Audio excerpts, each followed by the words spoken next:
Hi friends, welcome to my story channel. நாம் இன்னைக்கு பார்க்க போகிற வீடியோ என்ன அப்படின்னா, ஒரு பெண்ணின் பிடிக்காத திருமணம். திருமணனாலே ரொம்ப டேஞ்சருங்க, அதுலேயும் இது பிடிக்காத திருமணம் வேற. வாங்க கதை எப்படி இருக்குன்னு பார்க்கலாம் வாங்க. ஒரு பெண்ணின் பிடிக்காத திருமணம். மீனாட்சி தனது கனவுகளை துரத்தி கொண்டிருந்தார். ஆனால் வீட்டில் திருமணத்தை பற்றி அழுத்தம் அதிகரித்தது. இந்த கல்யாணம் உனக்கே நல்லது என்று பெற்றோர்கள் சொன்னார்கள். ஆனால் அவளின் மனம் ஒப்புக்கொள்ளவே இல்லை. அந்த முடிவு அவளின் வாழ்க்கையை மாற்றப் போகிறது என்று அவளுக்கே தெரியாது. மணமகன் அரவிந்தை அவள் ஒரு முறையே பார்த்திருந்தாள். அமைதியானவன், பேசாதவன், அதை தவிர அவளுக்கு எதுவுமே தெரியாது.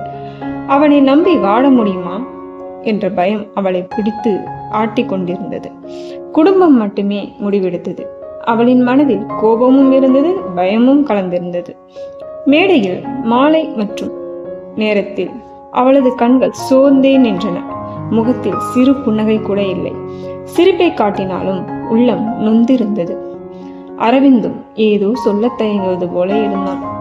கூட்டத்தில் எல்லாரும் மகிழ்ச்சி என்றாலும் மணமகளின் இதயம் மட்டும் புயலாகவே இருந்தது. திருமணத்திற்கு பிறகு அவள் முதன்முறையாக புதிய வீட்டுக்குள் நுழைந்தாள். அந்த வீட்டில் அமைதி அதிகம், அன்போ குறைவு. அரவிந்த் வேலைக்கு சென்று விட்டான்.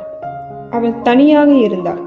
நெருக்கமாக பேசிவிட வேண்டும் என்றாலும் மனம் முட்டிக்கொண்டது. இது அவள் நினைத்த வாழ்க்கை இல்லை. இரவு உணவு நேரத்தில் இருவரும் மௌனமாக அமர்ந்திருந்தனர்.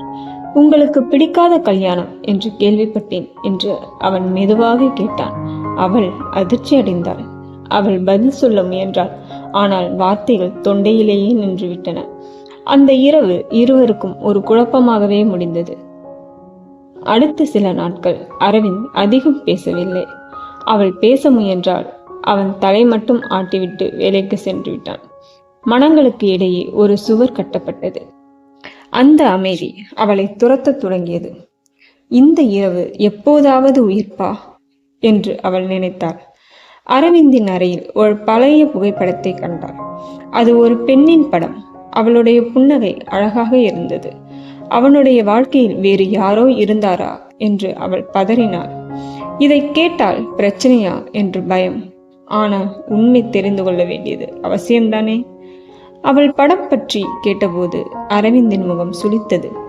அது என் காதலி, 2 வருடங்களுக்கு முன் கார் விபத்தில் என்று மெதுவாக சொன்னான். அவளின் மனம் நொறுங்கியது. அவன் பேசாததற்கு காரணம் புரிந்தது. இருவருக்கும் வாழ்க்கை திடீர் திருப்பங்களை காட்டியுள்ளது. அந்த இரவு இருவரும் நீண்ட நேரம் பேசினர். ஒருவரின் துயரம் மற்றவருக்கு தெரிந்தது. அந்த மௌனத்திற்கு பின்னால் நிறைந்த வலி இருந்தது. மீனாட்சி அவனை புரிந்து கொள்ள முடியும் என்று உணர்ந்தாள். இருவருக்கும் இடையில் சின்ன தீப்பொறி உருவானது. காலை அவள் அவனுக்கு காஃபி கொடுத்தாள். அவன் முதன்முறையாக சிரித்தான். அந்த சிரிப்பு அவளின் மனதில் நம்பிக்கை விதைத்தது. நாம் மெதுவாக முயலலாம் என அவன் சொன்னபோது அவளின் கண்கள் நனைந்தன. இருவரும் வீட்டு பொறுப்புகளை பகிர்ந்து கொண்டனர். சிறிய விஷயங்களிலேயே அவர்கள் நெருக்கம் அதிகரித்தது. அவன் அவளின் கனவுகளை கேட்கத் தொடங்கினான். நான் படிக்க வேண்டும் என்று அவள் சொன்னபோது அவன் உடனே ஆதரித்தான். ஞாயிற்றுக்கிழமை இருவரும் ஒன்றாக வெளியே சென்றனர். சாலையோர தேநீர் குடித்த போது அவள் மனதில் முதல் முறையாக மகிழ்ச்சியின் அலை எழுந்தது. அவள் மனதில் கவனித்துக் கொள்ளும் விதம் அவளை கவர்ந்தது. திருமணம் அவளுக்கு இனி சுமை அல்ல. வேலைக்கு செல்லும் வழியில் அரவிந்திற்கு சிறிய விபத்து. அவன் கை முறிந்தது. மீனாட்சி பயந்து மருத்துவமனைக்கு ஓடினாள். கண்ணீருடன் அவன் அருகில் அமர்ந்தாள். அந்த நேரத்தில் அவன்தான் அவளுக்கு முக்கியம் என்பதை உணர்ந்தாள். அடுத்த சில நாட்கள் அவள் அவனை குழந்தையைப் போல கவனித்தாள். அவனும் மெதுவாக அவளிடம் மனம் திறந்தான். துன்பம் இருவரையும் இன்னும் நெருக்கமாக சேர்த்தது. வீடு இப்போது அமைதியல்ல, அன்பால் நிரம்பியது. இந்த மாற்றத்தை அவர் இருவரும் உணர்ந்தனர். அரவிந்தின் தாயார் வீட்டிற்கு வந்தார். மீனாட்சியின் கல்வியை அவள் விரும்பாதது போல கூறினார். மீனாட்சி வருந்தினாள். ஆனால் அரவிந்த் முதன்முறையாக அவளுக்காக நின்றான். அவளின் கனவுகள் அவளுடையவை என்று உறுதியான குரலில் சொன்னான். அரவிந்த் அவளுக்காக நின்ற அந்த தருணம் மீனாட்சியின் மனதை நெகிழச் செய்தது. இவதான் என் கணவர் என்ற உணர்வு முதன்முறை வந்தது. வீட்டில் இருந்த அழுத்தமும் குழப்பமும் குறைந்தது. இருவரும் சேர்ந்து பேசும் நேரம் அதிகரித்தது. இந்த உறவில் நம்பிக்கை வேரூன்றியது. மீனாட்சி நோய்வாய்ப்பட்டாள். அரவிந்த் அவளை கவனிக்க ஒரு நிமிஷம் விட்டு இருப்பதில்லை. அவள் சிரித்தாலும் அவன் கண்களில் கவலை தெரிந்தது. இந்த பராமரிப்பு அவள் இதயத்தை முழுவதும் உருகச் செய்தது. இவர் என்னை நேசிக்கிறார் என்பது தெளிவானது. இரவு நேரத்தில் இருவரும் நீண்ட உரையாடல் நடத்தினர். அரவிந்த் தனது கடந்த வாழ்க்கை பற்றிய புண்களை முழுவதும் பகிர்ந்தான். மீனாட்சியும் தனது கனவுகளை பயங்களை திறந்து மனதுடன் சொன்னார். இருவரின் உள்ளங்கள் ஒன்றுக்கொன்று நெருங்கின. அந்த இரவு அவர்களது உறவை புதிய நிலைக்கு உயர்த்தியது. அரவிந்தின் பழைய நிச்சயதாரியின் குடும்பம் வீட்டுக்கு வந்தது. மீனாட்சி அவனின் அமைதியை கவனித்தாள். அவள் எதுவும் சொல்லாமல் அவன் அருகில் அமர்ந்து ஆதரித்தாள். அந்த அமைதியினை ஆதரவு அரவிந்தை மேலும் அவளுக்கு அருகில் கொண்டு வந்தது.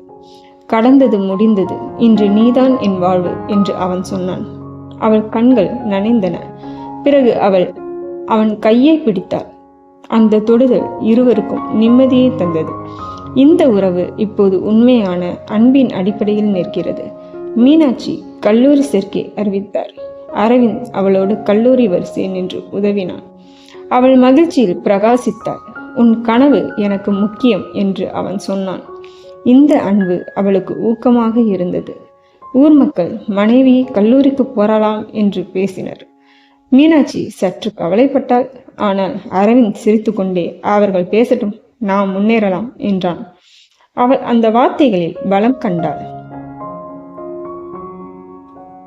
மீனாட்சி கல்லூரி வாழ்க்கையை தொடங்கினாள்.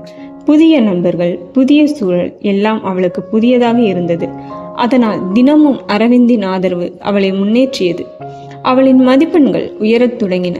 நீ முடியும் என்ற அவன் வார்த்தைகள் அவளின் சக்தியாகவே இருந்தது. கல்லூரியில் சிலர் அரவிந்தை பற்றி கேள்விகள் கேட்டனர். அவர் உன்னை கட்டி போடுவானா என்று சிலர் விமர்சித்தனர். மீனாட்சி சிரித்துக்கொண்டே அவர்தான் என் பெரிய ஆதரவு என்று பதிலளித்தாள். அவள் உள்ளத்தில் நிச்சயமாக இருந்தாள். கல்லூரியில் நடந்த போட்டியில் மீனாட்சி முதல் பரிசை வென்றாள். மேடையில் நின்றபோது அவளின் கண்கள் அரவிந்தை தேடின. கூட்டத்தில் அவன் பெருமையுடன் சிரித்து கொண்டிருந்தான். அவனின் கண்ணில் இன்று அவளை பார்க்கும் பெருமை தெளிவாக இருந்தது. அவள் அந்த தருணத்தை ஒருபோதும் மறக்க முடியவில்லை. மீனாட்சியின் முன்னேற்றத்தை பார்த்து குடும்பமும் அவளை மதிக்க தொடங்கியது. உனக்கு அரவிந்தை போல கணவன் கிடைத்தது அதிர்ஷ்டம் என்று அம்மா சொன்னார். அந்த வார்த்தைகள் அவளின் உள்ளத்தை நிறைவு செய்தது. ஒரு காலத்தில் பிடிக்காத இந்த திருமணம் இன்று அவளின் வாழ்க்கையின் அழகான முடிவானது. ஒரு நாள் தம்பதியர்களுக்கு சிறிய வாக்குவாதம் நடந்தது. மீனாட்சி மனதில் வருத்தம் கொண்டாள். அரவிந்தும் மௌனமாக இருந்தான். ஆனால் இருவரும் பிரிவின் வேதனை உணர்ந்தனர். அன்பு உள்ள இடத்தில் தூரம் நீண்ட நாட்கள் நிலைக்காது. இரவு இருவரும் மன்னிப்பு கேட்டனர். நான் உன்னை இழக்க பயப்படுகிறேன் என்று அரவிந்த் சொன்னான். மீனாட்சியின் கண்கள் நனைந்தது. அவன் கையை பிடித்து நானும் உன்னோடுதான் என்றாள். இந்த உரையாடல் அவர்களை இன்னும் நெருக்கமாக இணைத்தது. மீனாட்சி கல்லூரியை சிறப்பாக முடித்தாள். அவள் விரும்பிய வேலைக்கான நேர்காணலில் தேர்வு பெற்றாள். இந்த செய்தி இருவருக்கும் திருநாளாக இருந்தது. நம்ம வாழ்க்கை இப்போதான் துவங்குகிறது என்று அவன் மகிழ்ச்சியுடன் சொன்னான். அவள் அந்த வார்த்தைகளோடு எதிர்காலத்தை கற்பனை செய்தாள். ஒரு காலத்தில் அவளுக்கு பிடிக்காத இந்த திருமணம் இன்று அவளின் பெரிய வரப்பிரசாதமாக மாறியது. அரவிந்தின் அன்பு, ஆதரவு, நம்பிக்கை அவை அனைத்தும் அவளின் வாழ்வை மாற்றின. இருவரும் ஒருவருக்கொருவர் துணையாக அழகான எதிர்காலத்தை நோக்கி நடந்தனர். கட்டாயமாக தொடங்கிய உறவு நேசத்தால் நிறைந்த வாழ்வாக மலர்ந்தது. என்ன நேயர்களே, நம்மளுடைய இந்த ஸ்டோரி உங்களுக்கு பிடிச்சிருக்குன்னு நினைக்கிறேன். நம்மளுடைய சேனல் உங்களுக்கு பிடிச்சிருந்தா லைக் பண்ணுங்க, கமெண்ட் பண்ணுங்க, சப்ஸ்கிரைப் பண்ணுங்க. நம்ம சேனல்ல எந்த மாதிரி வீடியோ போடலான்னு கமெண்ட் பண்ணுங்க.